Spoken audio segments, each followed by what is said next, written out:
Restaurant owners in Williamsburg are sounding the alarm about a woman they say has been dining and dashing, racking up hundreds of dollars in unpaid meals. News 12's Shakti Dennis has the exclusive story. The iconic Peter Luger restaurant serves about 1,000 people a day, but there's one customer manager Michael Costa will never forget. She came in very nice, dressed really nice, table for one, spoke very softly. Sat her on the table over here. 6 hours went by. She was still ordering food, taking pictures. But when the check came, I think it was at least over $200. She refused to pay. Ronnie, the other manager, said, I'm going to call the cops. She said, okay, call the cops. She didn't make a stink. She just said, okay.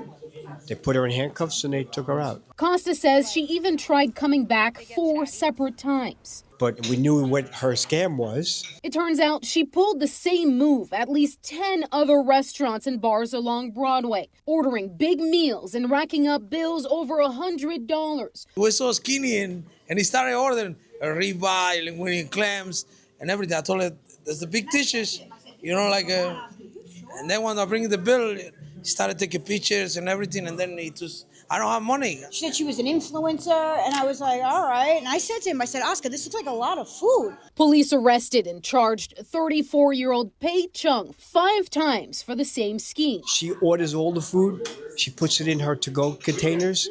Cops come and take her away, and she takes her containers with her. So now these restaurant owners are sending a warning to other restaurants. Be on the lookout for that woman. She's well-dressed. She looks like she has money. She had a fur coat on when she came in. That's why I didn't expect anything. In Williamsburg, Shakti Dennis, News 12 Brooklyn. News 12's Mike Lamort takes us inside the initiative to bring more homeowners in the Bronx. Wires dangling, insulation falling from the ceiling, and puddles of rainwater. This building may look like it's falling apart, but Habitat for Humanity is turning it into a multi-family home with the community's help. Everything from insulation to sheetrocking to getting these floors down and putting in the kitchen and the bathrooms, that is all going to be with volunteers. The Crotona Park building was once a church, abandoned for nearly 4 decades. Now, Habitat CEO Sabrina Littman says it's being revived for a working Bronx site, making too much to qualify for housing programs, but not enough to buy a home.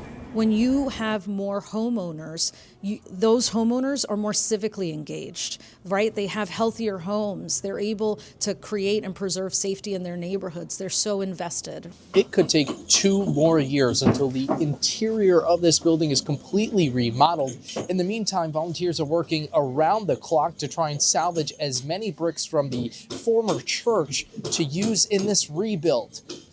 Some just need to be dusted off, scraped clean, or chiseled apart. Some of them have some old concrete. This isn't Sergei Dubov's first rodeo. He keeps coming back, knowing his work will help someone finally own a home. This is what we can do from time to time beyond our office work. Every hammer swing brings one future homeowner closer to a fresh start.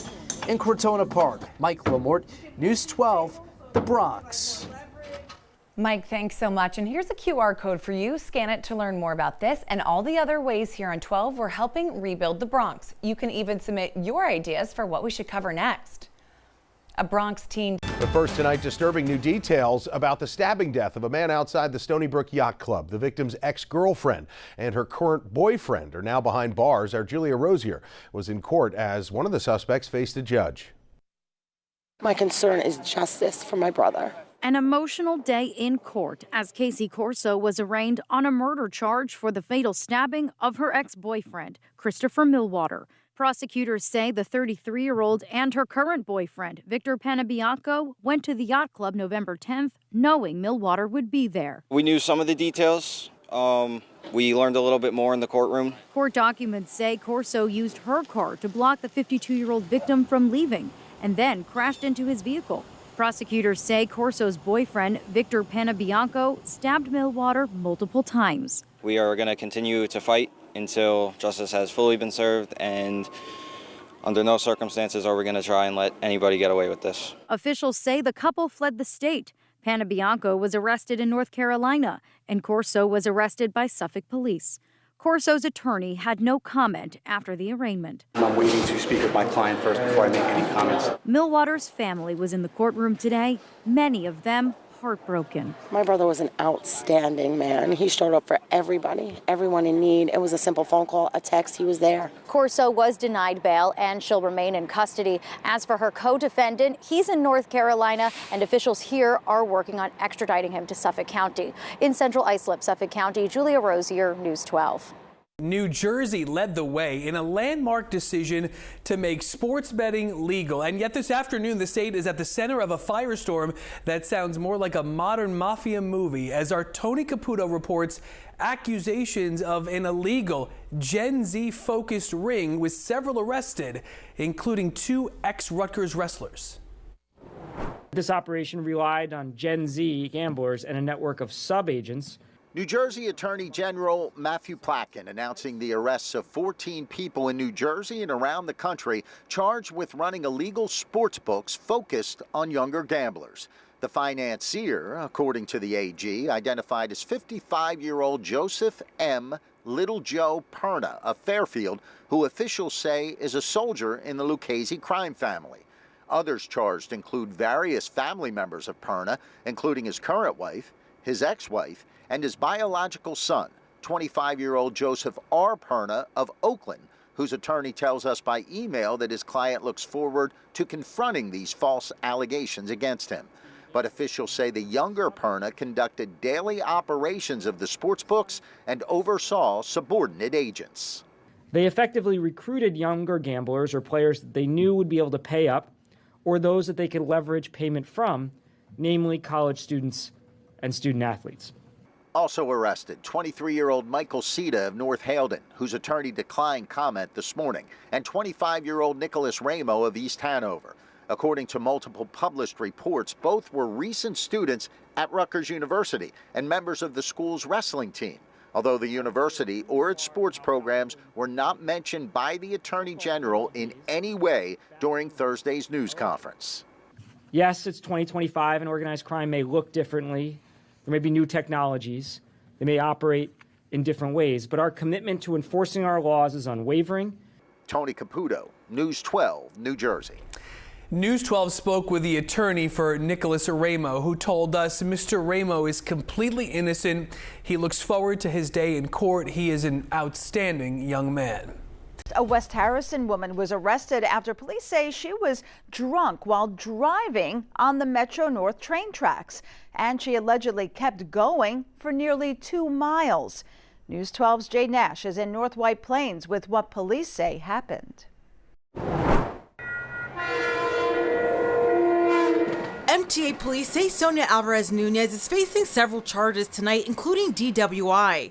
Police say the 44-year-old drove nearly 2 miles on the track last night. Who would drive drunk on the tracks? That's just, I don't know, that's just crazy to me. MTA police say the incident happened just after 6 p.m. on the Harlem line in North White Plains. Investigators say she made it all the way to Valhalla, where the car got disabled. Hope she's okay, but now she's in big trouble.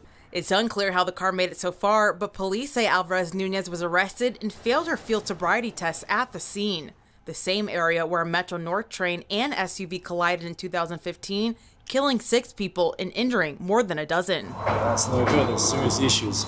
Luckily, this time no injuries were reported and no other people were in the car. MTA officials say the incident also delayed train service last night. In North White Plains, Westchester County, Jade Nash, News 12.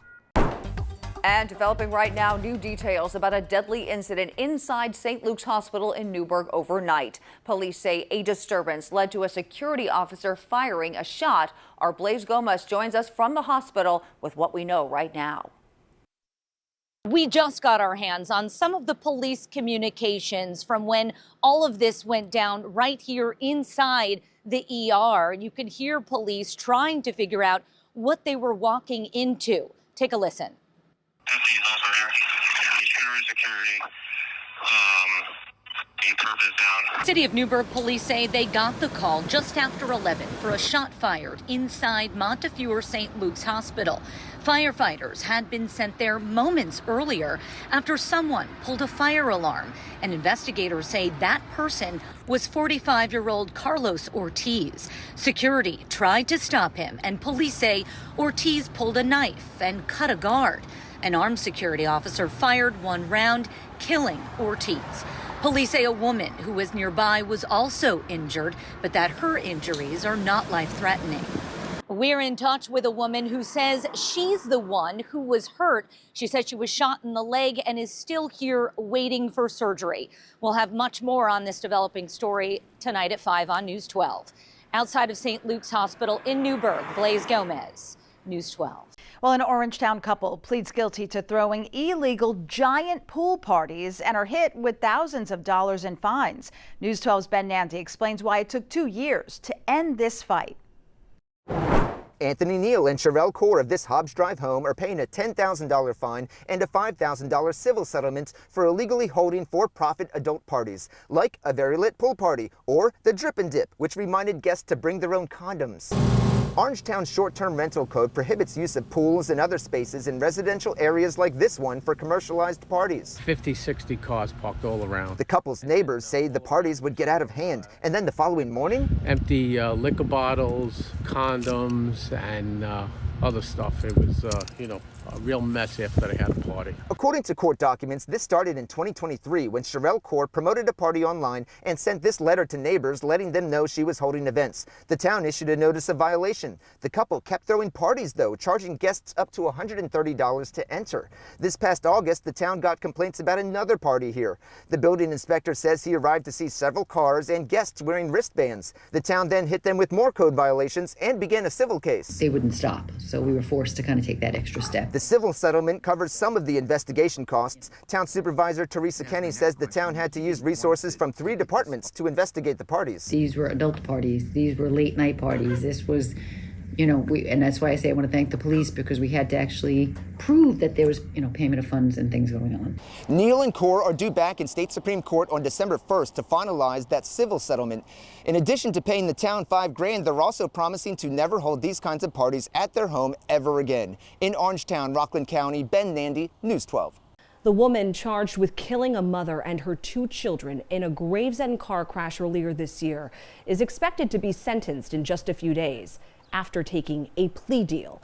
News 12's Morgan Scott spoke with community members about their reactions to the amount of time that she could be serving.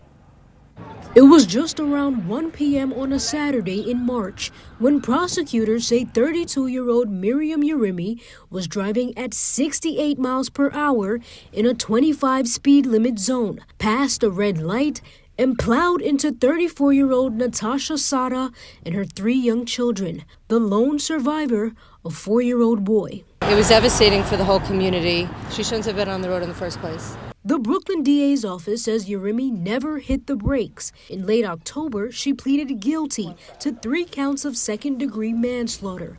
The judge has since agreed to a 3 to 9 year sentence under a plea deal. The punishment is not severe enough to think that you took away not only 2 children, but the mother, and then you left a 4-year-old. The vigil behind me shows the lives lost here are still being remembered, and community members say no sentence could ever make up for it. I think about them every time I pass by around here, especially since they're in my community and I live right here. So I feel very connected, so it kind of just hits a little harder.